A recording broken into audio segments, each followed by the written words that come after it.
السلام علیکم. کیسے ہیں آپ سب؟ امید ہے کہ آپ سب خیر و عافیت سے ہوں گے. آج آپ کے سامنے ہم لے کے آئے ہیں بہار بورڈ کلاس 10 کے لیے درخشہ اردو حصہ 2، اور اس کا جو پہلا سبق ہے حمد خدا عز و جل. اس کے تعلق سے ہم اس کا خلاصہ لے کے آئے ہیں، اور اس میں جو رائٹر ہیں، جو لکھنے والے ہیں، ان کے بارے میں جانکاری ہے، اور جو اس میں سوال و جواب ہے اس کے بارے میں چیزیں لے کے آئے ہیں. تو سبق 1 ہے حمد خدا عز و جل. تو سب سے پہلے اس میں ہمارا جو پہلا چیپٹر ہے، شروع میں حمد کے بارے میں پوچھا گیا ہے، تو اس کو اچھے طریقے سے ہم لوگ پڑھ لیتے ہیں. حمد کی تعریف اور لغوی معنی.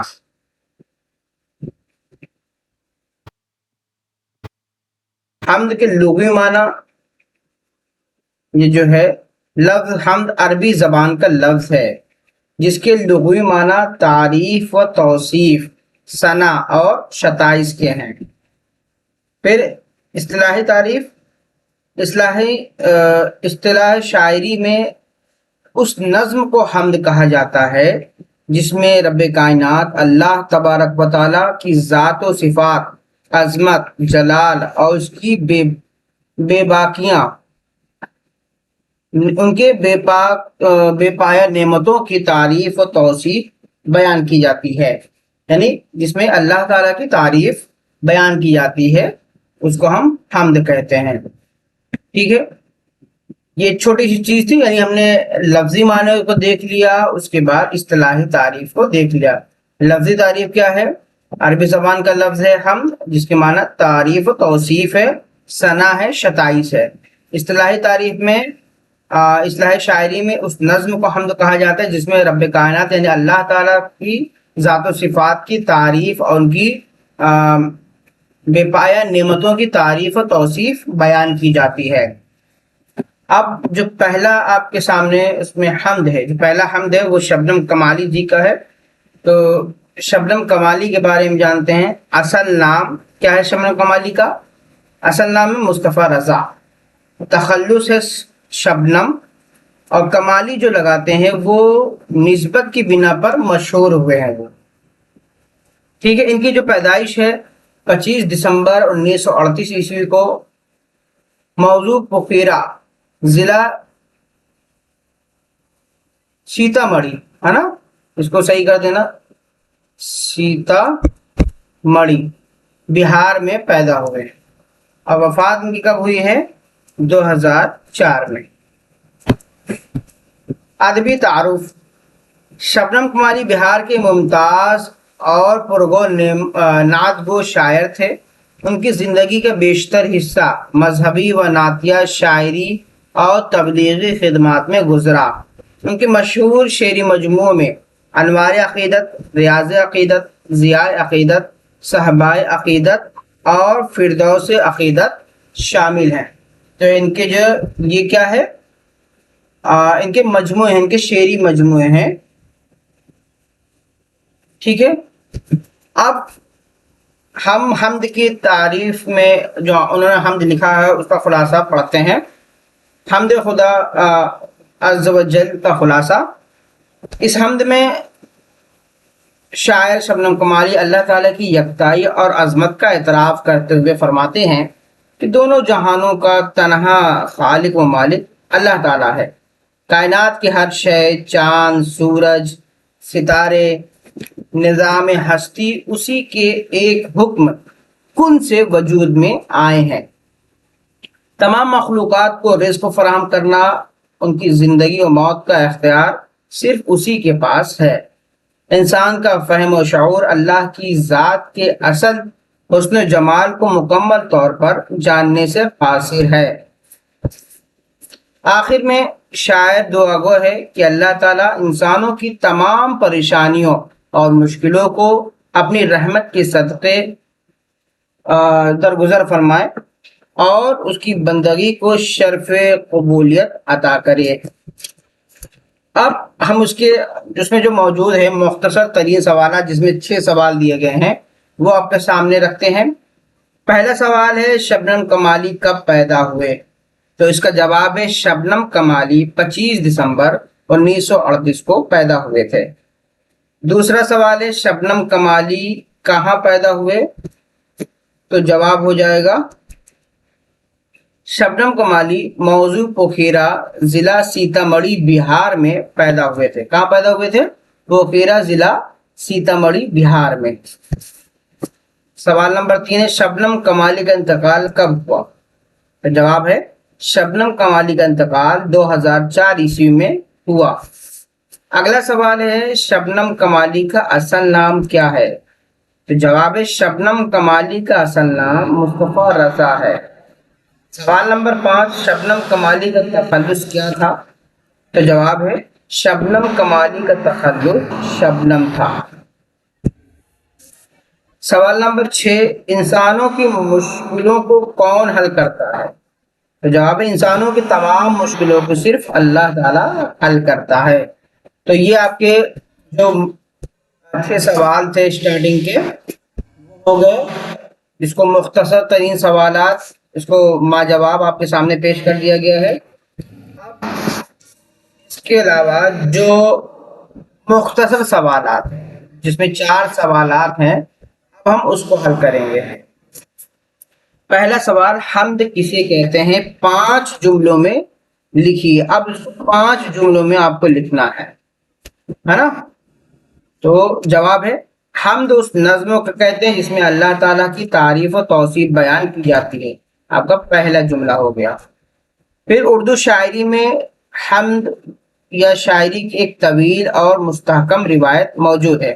اردو شاعری میں حمدیہ شاعری کی ایک طویل اور مستحکم روایت موجود ہے، یہ بھی صحیح بات ہے۔ دوسرا جملہ آپ کا ہو گیا۔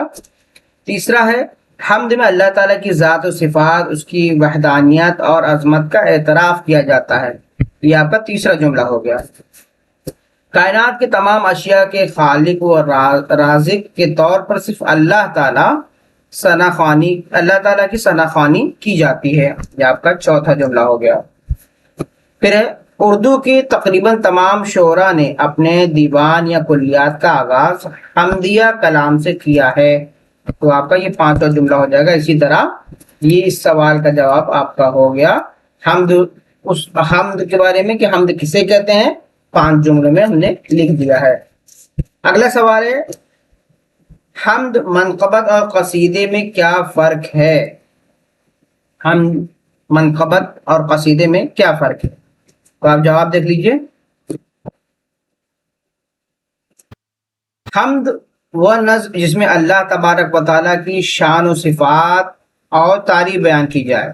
منقبت وہ نظم جس میں بزرگان دین، اولیاء اللہ، ائمہ اور صحابہ کرام رضی اللہ تعالی عنہما کے اوصاف و فضائل بیان کیے جائیں۔ ٹھیک ہے، یہ فرق ہے۔ پھر قصیدے میں، قصیدہ وہ نظم ہے جس میں کسی زندہ شخص، بادشاہ، امیر یا ممدوح کی تعریف و مدح سرائی کی جائے، خواہ وہ دنیاوی فائدے کے لیے ہو، ہے نا؟ یعنی اس طرح سے آپ کا یہ فرق ہو گیا تینوں چیز میں۔ حمد میں اللہ تعالیٰ کی تعریف ہوتی ہے، منقبت میں بزرگان دین، اولیاء اللہ، صحابہ کرام، ائمہ کی تعریف بیان کی جاتی ہے۔ پھر قصیدے میں کسی زندہ شخص، بادشاہ، امیر یا ممدوح کی تعریف کی جاتی ہے۔ سوال نمبر اس میں تیسرا ہے شبنم کمالی کے 3 شعری مجموع کے نام بتائیں۔ تو ابھی ہم نے پڑھا بھی تھا، انوار عقیدت، دوسرا ہے ریاض عقیدت، تیسرا ہے ضیاء عقیدت۔ پھر سوال نمبر 4 حمد اور نعت میں بنیادی فرق کیا ہے؟ تو اس کا جواب ہو جائے گا حمد اور نعت میں بنیادی فرق، حمد صرف اور صرف خالق کائنات یعنی اللہ تعالیٰ کی تعریف و توصیف کے لیے مخصوص ہے۔ نعت اللہ تعالیٰ کے آخری رسول صلی اللہ علیہ وسلم، سرور کائنات حضرت محمد صلی اللہ تعالیٰ علیہ وسلم مدح، سیرت اور عقیدت کے لیے مخصوص ہے۔ یعنی حمد میں اللہ تعالیٰ کی تعریف بیان کی جاتی ہے اور نعت میں محمد صلی اللہ تعالیٰ علیہ وسلم کی تعریف بیان کی جاتی ہے جو ہمارے رسول ہیں۔ اب بنیادی فرق وہی، حمد خالق کے لیے ہے اور نعت مخلوق کی سردار رسول کریم صلی اللہ علیہ وسلم کے لیے۔ ٹھیک ہے، یہ ہو گیا۔ پھر آپ کا اگلا سوال جو طویل سوالات ہے ما جوابات، یعنی اب اس کو جواب دینے کی کوشش کر رہے ہیں ہم، جو اس میں 3 سوال ہیں۔ پہلا سوال ہے شامل نصاب حمد کے پہلے شعر کی تشریح کیجیے۔ تو جو اس میں پہلا شعر دیا گیا اس کا تشریح، پہلا شعر کیا ہے؟ خالق دو جہاں ہے تو عزت یکتا ہے تو، ایک ہی تیری ذات ہے یکتا ہے تو، کیا ہے؟ خالق دو جہاں ہے تو، عزت یکتا ہے تو، ایک ہی تیری ذات ہے یکتا ہے تو۔ اس کی تشریح، اس مطلع میں شاعر شبنم کمالی اللہ تعالیٰ کی بارگاہ میں توحید و یکتائی کا اقرار کرتے ہوئے فرماتے ہیں کہ اللہ تعالیٰ تو ہی اس پوری دنیا، پوری کائنات یعنی دنیا اور آخرت کا پیدا کرنے والا ہے، تیری ذات اکیلی اور یکتا ہے، تیرا کوئی شریک نہیں، شیرہ مثل نہیں، یعنی تیرا کوئی ساتھی ہی نہیں ہے، تو ازل سے ہے اور ابد تک رہے گا، تیری وحدانیت اور عظمت ہر قسم کی شک و شعبے سے بالا تر ہے، اس لیے ہم تیری ہی بندگی اور یکتائی کا اعتراف کرتے ہیں۔ پھر اب دوسرا سوال آپ کا، شبنم کمالی کی شاعرانہ خصوصیات بیان کیجیے۔ اب اس کا جواب آپ کے سامنے،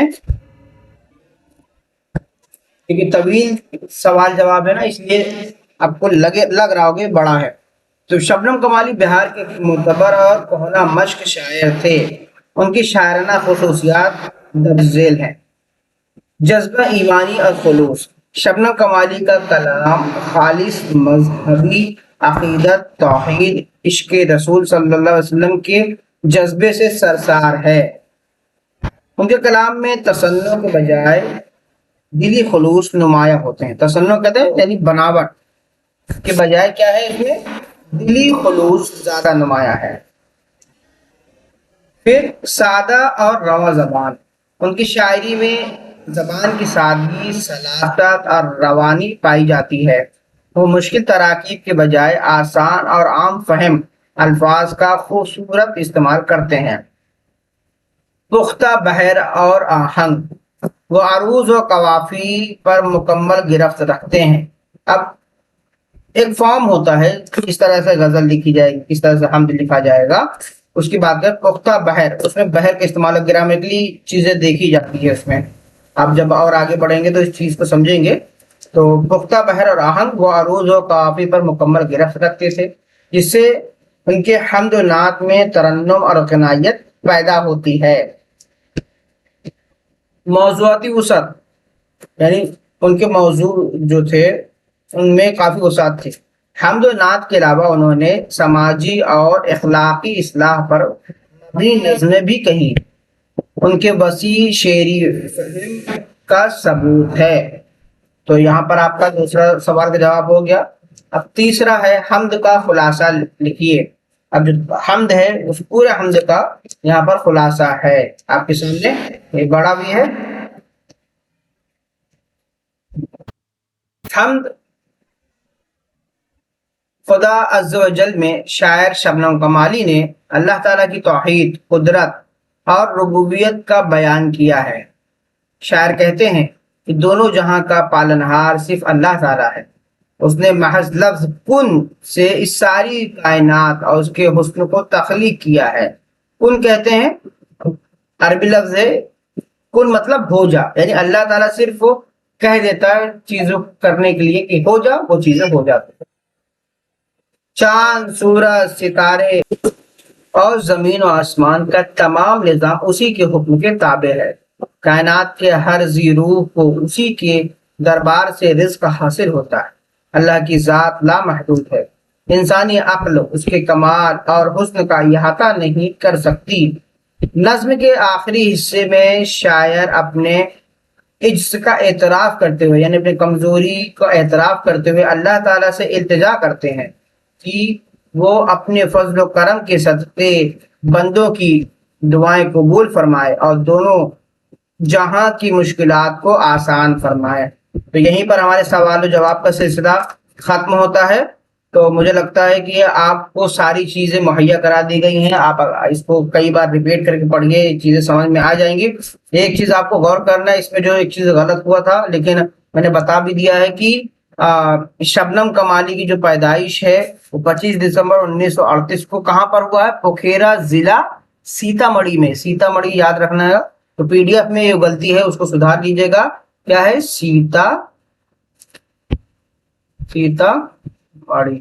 ٹھیک ہے, یہ تھوڑی سی غلطی ہو گئی تھی. تو سیتامڑھی میں ان کی پیدائش ہوگی. یہاں پہ سیتا صرف لکھنا ہوگا. سیتامڑھی میں ان کی پیدائش ہے, بہار میں. ٹھیک ہے, اسی کے ساتھ ہمارا ویڈیو آج مکمل ہوتا ہے. ملتے ہیں اب اگلے سبق کے ساتھ. تب تک کے لیے بہت بہت شکریہ.